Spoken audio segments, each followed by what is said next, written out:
Hello everybody, it's Kevin from KlotzProductions and welcome back to another video. Today we're going to be taking a look at another foam blaster. It is the Adventure Force Tactical Strike Maxim Pro. This is a semi-automatic electronic flywheel blaster. Let's take a look at the back of the box here. Rev trigger is in the back of the grip, which is different. Something we'll have to take a look at, see what we think of it. Let's go ahead and open it up and get it out of the box, take a look at it. All right, so let's take a look what's inside the box. First of all, we have the instructions. As always, if you would like to see those, you can pause the video and read them for yourselves. Otherwise, we're going to move along. We have the glasses. These look to be branded. They say Primetime Toys on them. They are adjustable. However, they're not going to fit over your glasses. So good luck with that. If you don't have glasses, you can use them. It is nice that those are included. Also, we have the 12 darts that they come with. These look like they are regular Adventure Force darts with the gray bodies and the orange tips. We have a 12-round purple magazine, which is Talon geometry, which means it's going to be compatible with any of your Talon magazines. Blaster will use, your 18-round Talon magazines. Also is going to use your Dart Zone magazine, like the ones that came with the Nexus or the MK3. I think these are a little wobbly in here, but they do work just fine. This magazine basically is a complete replica of a Talon magazine, which is pretty much the hobby standard right now. So that's nice to see.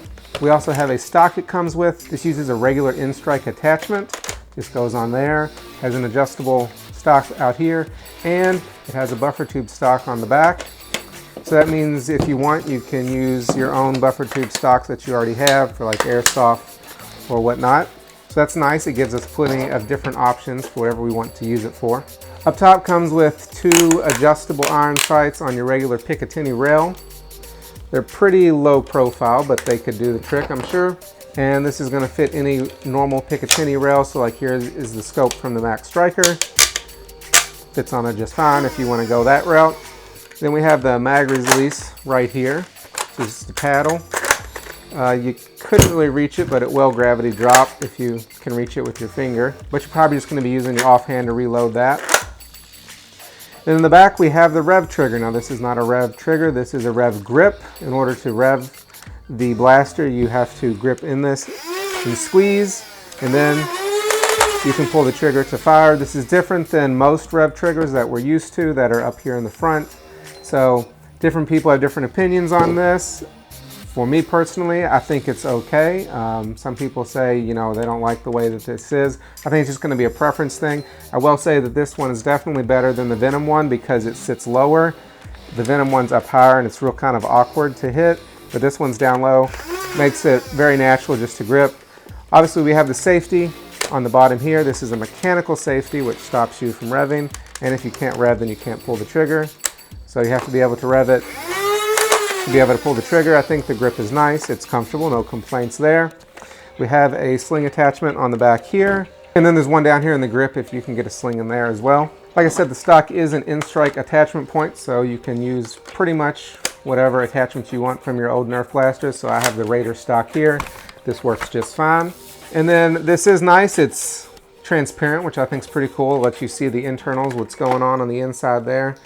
You got the flywheels up here and a little bit of venting for those so they don't overheat. One thing I cannot test, but I have read online, is that if you open this up, you can take this barrel out and then you can put the scar barrel, the bearing one that comes with the Nexus Pro X, right in there and get additional accuracy. It should just be drop in. Again, I haven't tested that myself, but I've seen videos online, people saying that you can do that. I've also heard it said that you can put the Worker Stryfe full auto kit in this, that it's just supposed to be a drop in. Again, I cannot confirm that, but it's something I've heard online and that's pretty cool. So you could turn this into a full auto blaster pretty simple. Speaking of full auto, this is just a semi-auto blaster, so what that means is that each time you pull the trigger, you're going to get one dart coming out. To load the magazine up, it's pretty simple. You just put the darts in the top here. Like I said, it holds 12. Slide the magazine in there, rev it up and fire. Now this does run on 8 AA batteries, but if you do open it up and you can take the battery tray out, you just remove one screw and lift it right up. And beneath the battery tray, you'll see that there is an XT30 connector, which means you can use any battery that you want that uses that sort of connector, whether it's a LiPo or a lithium ion.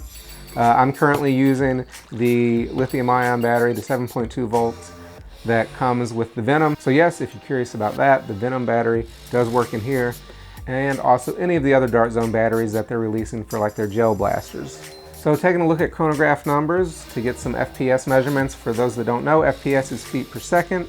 Your standard NERF blasters typically shoot about 70 FPS. The newer ones are shooting around 80 or 90 FPS. This is a Pro blaster, so we're going to expect it to shoot a lot harder. I ran a few different tests. So with the included darts and the 7.2 volt battery from the Venom, we had a low of 132, a high of 143, and an average of 139. Then with the included darts and regular alkaline batteries, we had a low of 143, a high of 156, and an average of 151. You can also use rechargeable nickel metal hydride batteries in here if you want. They're probably going to give you a little bit less performance, but not too much of a loss. Then also ran ruby darts through it, which are these red and gray max darts. To get some chronograph numbers, keep in mind that I used darts for these, not new ones.